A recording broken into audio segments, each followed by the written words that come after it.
15 दिवसात 5 किलो कमी करण्यासाठी लोक जेव्हा माझ्याकडे येतात तेव्हा त्यांचे बरेच प्रॉब्लेम सुद्धा मला हँडल करावे लागतात.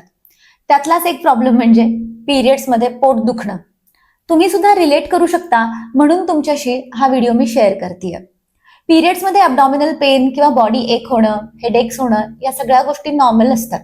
बॉडीमध्ये प्रोस्टाग्लॅन्डिन्सचं प्रमाण वाढतं, एस्ट्रोजनचं प्रमाण कमी होतं आणि या कारणांमुळं जे हॉर्मोनल चेंजेस होत आहेत त्याच्यामुळं हा पेन होणं अगदी साहजिक आहे. पण याला आपण कसं नॅचरली डील करू शकतो? तर कॉर्टिसॉल रिलीज झालं ना की या गोष्टींचा जो प्रभाव आहे तो थोडा कमी व्हायला लागतो. कॉर्टिसॉल म्हणजे काय? एक स्ट्रेस हॉर्मोन. ऑब्व्हियसली त्याचा डॉमिनन्स आपल्यासाठी चांगला नसतो, पण योग्य प्रमाणात त्याचीही बॉडीला खूप गरज असते प्रॉपर फंक्शनिंगसाठी. आपण डेली रुटीनमध्ये लागलो, थोडेसे ऍक्टिव्ह झालो, हलक्या फुलक्या ऍक्टिव्हिटीज करायला लागलो की कॉर्टिसॉल सिक्रीट होणार आहे आणि कॉर्टिसॉलची लेवल वाढली की हा पेन जो आहे याच्यामध्ये तुम्हाला थोडा रिलीफ मिळेल. डेली ऍक्टिव्हिटीजला लागल्यानंतर सुद्धा आणि ऍक्टिव्हिटीज करून सुद्धा जर तुमचा पेन सबसाईड होत नाहीये तर याच्याकडे दुर्लक्ष करू नका.